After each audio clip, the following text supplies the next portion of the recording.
आदरणीय गुरु नानक देव जी जो वर्तमान अब पाकिस्तान के अंदर एक तलवंडी नाम का गांव है, वहां इन पुण्य आत्मा का जन्म हुआ।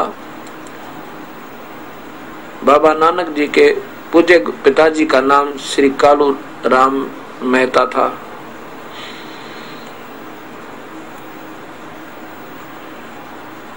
गुरु नानक देव जी का पिछला पहले का जो जन्म राजा जनक थे, जो सीता जी के मुंह बोले पिताजी माने जाते हैं,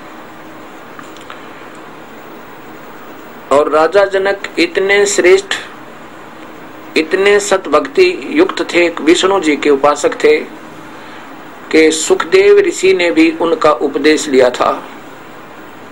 सुखदेव ऋषि जो सशरीर स्वर्ग चले जाते थे, वहां पर विष्णु जी ने उनको रहने से मना कर दिया था कि ऋषि जी पहले उपदेश लो किसी पूरे संत तय, और फिर यहाँ पर स्थायी स्थान पा सकते हो, अन्यथा नहीं। तब विष्णु जी ने कहा था कि आज के दिन पृथ्वी के ऊपर राजा जनक एक परम संत है, उनसे उपदेश लो। राजा जनक से उपदेश लेकर के सुखदेव फिर स्वर्ग के अंदर पहुंच गए थे। ऐसी पुण्यात्मा राजा जनक जब रास्ते में जा रहे थे, अपना यहां से शरीर छोड़कर, विमान आया था स्वर्ग से, स्वर्ग रास्ते में जा रहे थे, विमान में बैठकर रास्ते में एक नरक आता है, नरक। उस नरक में बहुत ज्यादा आत्माएं चिल्ला रही थी, रो रही थी, ये काल का जाल बहुत टेढ़ा है, ये जीव को उसी समय धोखा दे देता है। राजा जनक का विमान जा रहा था, उस नरक के साथ से निकाल दिया। उसमें ऐसी बुरी तरह वो चिल्ला रही थी, रो रही थी, तड़प रही थी, पाप कर्म आत्माएं जो अपना दंड भोग रही थी। उनके दुख को उस दयालु संत राजा जनक जी से नहीं देखा गया। कहा कि ये काहे के रोने की आवाज है, मेरा विमान रोक दो। वहां विमान रोक दिया। राजा जनक ने पूछा ये क्या दुख है, यहाँ पर क्यों रो रहे हैं ये? तब पार्षदों ने जो उनके साथ आए थे लेने के लिए, भगवान के भेजे हुए वहां के देव गण लोग, उन्होंने बताया कि ये नरक है राजा, और यहाँ पर अपने कर्मों का फल ये प्राणी भोग रहे हैं। राजा जनक ने कहा कि इनको छोड़ दो, मुझसे इनका दुख देखा नहीं जाता। पार्षदों ने कहा कि हमारे बस का थोड़ा ही इनको छोड़ना, ये तो धर्मराज छोड़ सकता है। कहा धर्मराज को बुलाओ। धर्मराज के पास टेलीफोन किया, क्योंकि ध्यान से टेलीफोन होता है संतों का। धर्मराज वो आया वहां पे। हाँ क्या बात है? कि इनको छोड़ दो, ये दुख पा रही है आत्मा, मेरे से देखा नहीं जाता। अब धर्मराय कहने लगा, हे राजन, ये तो अपने कर्मों का दंड भोग रहे हैं, और यहाँ का नियम है जैसे कर्म प्राणी करेगा वो भोगने पड़ेंगे, उनको समाप्त भोगने से ही समाप्त होंगे। राजा जनक जी ने कहा कि इनको छोड़ो, नहीं तो मैं भी आगे नहीं जाऊंगा, मेरे से आगे जाया ही नहीं जाता। धर्मराज ने कहा कि ऐसे नहीं छोड़ सकते हम इनको, आप अपने कुछ पुण्य संकल्प कर दो, उन पुण्यों के आधार पर हम इनको यहां से निकाल सकते हैं। अब उस दयालु संत ने कह दिया कि मैं पुण्य संकल्प करता हूं। अब राजा जनक को से वहां पर पुण्य संकल्प करवा के वो 12 करोड़ जो पाप भोग रही थी वो जीवात्मा, वो विमान में बिठा के स्वर्ग में भिजवा दी राजा जनक ने अपने पुण्य दे के। अब यहाँ काल का ये टेढ़ा जाल है। जब तक राजा जनक के संकल्प किए हुए पुण्य उन प्राणियों के साथ रहेंगे, इतने समय तक वो स्वर्ग रहेंगे, उसके बाद फिर नरक भोगना होगा। और उधर से उस पुण्य आत्मा के राजा जनक के पुण्य छीन लिए, ये लीला करी काल ने, उनको भक्ति के हीन कर दिया था, तो उसकी कमाई छीन ली और स्वर्ग भेज दिया। राजा जनक त्रेता में हुए, द्वापर पूरा स्वर्ग रहे, अब बीच में और भी चक्कर लगाए होंगे, और फिर उसके बाद वही राजा जनक की आत्मा ये बाबा नानक जी के रूप में और तलवंडी के अंदर इनका जन्म हुआ। बचपन से ही भक्ति के अंदर बड़े लीन रहा करते थे। ये पिछले संस्कार होते हैं भक्त आत्माओं के, प्रभु की तड़प होती है, ढूंढते रहते हैं उस प्रभु को।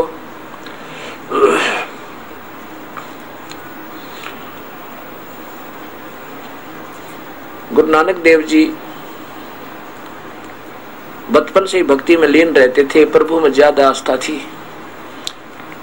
एक बार उनके पिताजी ने उनको सौदा करने के लिए भेजा और कहा, बेटा सच्चा सौदा करना, अर्थात नेक नीति से अपना बिजनेस करना, झूठ कपट से नहीं। गुरु नानक देव जी ने रास्ते में 4-5 साधु भूखे मिल गए और वो कहने लगे, भगत जी हम बहुत भूखे हैं, कई दिन से अन्न प्राप्त नहीं हुआ, 2 दिन हो गए रोटी नहीं मिली। उस दयालु आत्मा गुरु नानक देव जी ने, छोटे से बालक थे 15-16 वर्ष के, मंगा कर बंडा भोजन और वही भंडारा करवा दिया। वापस आ गए। पिताजी ने पूछा, बेटा क्या व्यापार किया तूने? अगर सच्चा सौदा किया दाता। पिताजी क्या लाए पर कि ऐसा धन लाया हूं कि वो यहाँ नहीं दिखता, वो आगे दिखाई देगा। क्या किया फिर बात तो बता दो। कि 4-5 साधु भूखे थे, कई दिन 2 दिन रोटी खाए हो गए थे उन्होंने, और वो 20 के 20 रुपयों से उनका भंडारा कर दिया। पिताजी बड़े गुस्से हुए, वे बड़ा नादान तो था, कोई बात हुई ठीक है, 1-2 रुपए का खिला देता, 4 के खिला देता तो 20 के 20 ही खिला दिया। पिताजी आप ही ने तो कहा था सच्चा सौदा करना। अब ऐसी लगन देख के उनकी सोचा कि कहीं इनकी शादी कर दें। कालूराम मेहता जी ने सोचा कि इसके बच्चे की जल्दी शादी कर दें और इसको बिजनेस में लगा दें, या कि तक वो नौकरी कर ले, इसका संसार में भाव बन जा। ऐसा सोच करके पहले तो उनको एक पंडित जी से गीता का पाठ करवाया।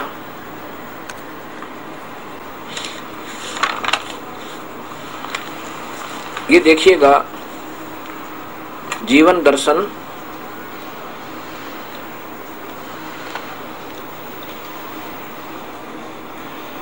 जीवन 10 गुरु साहिब, जीवन 10 गुरु साहिब। यह भाई चतर सिंह, जीवन सिंह, बाजार माई सेवा, अमृतसर, यहां से प्रकाशित है। और इसमें प्रमाण है कि ये देखिएगा इधर, पंडित ब्रजलाल के पास पढ़ना।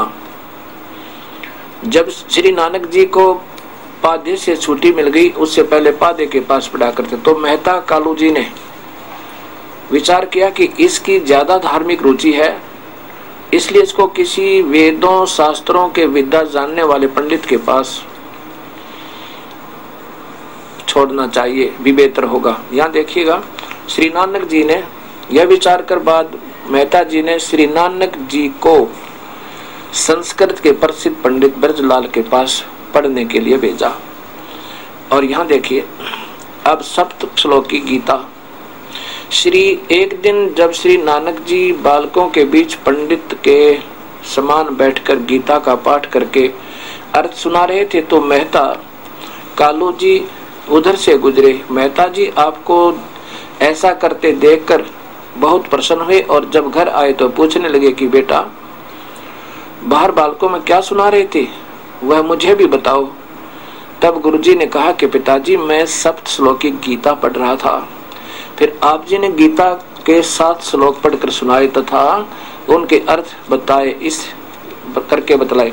आप जी ने बतलाया कि श्री कृष्ण भगवान ने अपने परम भक्त अर्जुन को इन 7 श्लोकों द्वारा यह उपदेश दिया कि हे अर्जुन, ओंकार जो वेदों का प्रथम अक्षर। अब ये बात ध्यान रखना, गुरु नानक देव जी पहले केवल एक ओंकार ओम नाम का जाप जपा करते थे। बाद में सतनाम कबीर साहब ने दिया उनको आकर के बताया, हे अर्जुन, ओंकार जो वेद का प्रथम अक्षर है, यह परम पूर्ण पुरुष ब्रह्म का नाम है। ये देखो, अब अभी उस यहीं तक हमारी बुद्धि घूम रही है। यह परम पुरुष पूर्ण ब्रह्म का नाम है। ओम को ही वो पंडित जी ने, पुण्यात्मा गुरु नानक देव जी को यही बताया कि उस पूर्ण ब्रह्म का यही ओम नाम है। वेदों में ऐसा ही लिखा है। महिमा तो पूर्ण ब्रह्म की है और मंत्र केवल इस काल भगवान निराकार तक का दे रखा है। ऐसे इन भोली आत्माओं को यो काल उलझाए बैठा रहता है। यही ओंकार मंत्र यह पूर्ण ब्रह्म का नाम है। जो कोई इस ओंकार जाप करेगा, वह मुझ पर परमेश्वर का ध्यान करेगा, वह शरीर त्याग कर मेरे परम धाम को प्राप्त होगा।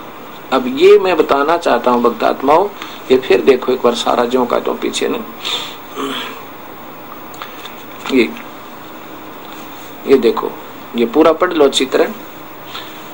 यहाँ है क्या बताया, आप जी ने बताया, श्री कृष्ण भगवान ने अपने परम भक्त अर्जुन को इन 7 श्लोकों द्वारा यह उपदेश दिया कि हे अर्जुन, ओंकार जो वेद का प्रथम अक्षर है, यह परम पुरुष पूर्ण ब्रह्म का नाम है। और जो इस ओंकार का जाप करेगा तथा मुझ परमेश्वर का ध्यान करेगा, वह शरीर त्यागने कर मेरे परम धाम को प्राप्त होगा। अब यहाँ देखिए भक्तात्माओं, ये सच्चाई हर जगह है, लेकिन ये अलग अलग रखी हुई है। इसको कलेक्ट करना पड़ेगा और फिर अपने आप समझ में आ जाओगी।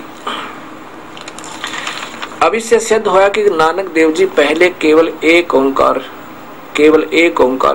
अब जैसे ना ओंकार निर्भय, निर्भैरी, फिर सतनाम, ये पहले जो मंत्र था केवल यही जाप किया करते थे। फिर कबीर परमेश्वर आए, उनको बेई नदी पर मिले, उसके बाद वो सतनाम श्री वाहेगुरु कहने लगे।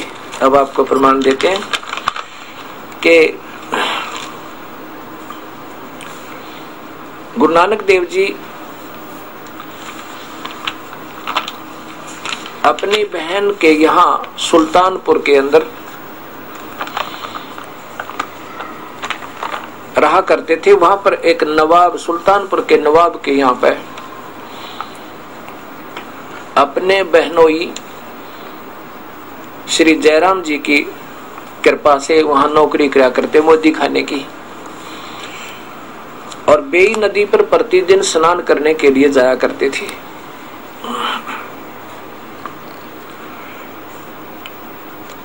और वहां काफी देर तक बैठ गए, क्योंकि पुरानी पिछले जन्म जन्मांतर की पुण्य कमाई पुण्य आत्मा के साथ रहती है और प्रभु की कसक भूल नहीं सकते वो। उसकी तलाश में कोई कहीं जा रहा है, कोई कहीं जा रहा है, कोई देव पूजा, कोई देवता पूजा, कोई मंदिर, कोई मस्जिद, कोई गुरुद्वारा, कोई चर्च, लेकिन संतों बिना बात बने नहीं। ये सत्कर मान लेना। जिन संतों से ये मंदिर, गुरुद्वारे और चर्च बने हैं, उनको वैसे ही संत फिर ढूंढने पड़ेंगे अपने उद्धार के लिए। वो तो ये यादगार है कि यहाँ पर ये घटना घटी थी, यहाँ पर ऐतिहासिक एक सच्चाई, एक प्रमाणित तो सत्य है, उसकी यादगार के लिए मंदिर, गुरुद्वारे, यादगारें बनाई गई थी। और वैसे ही संत ढूंढने पड़ेंगे जिनसे हमारा छुटकारा हो। अब गुरु नानक देव जी प्रतिदिन प्रभु की याद में घंटों बैठ के ऐसे अपना स्वाभाविक लीन रहते थे, ओंकार मंत्र का जाप किया करते थे।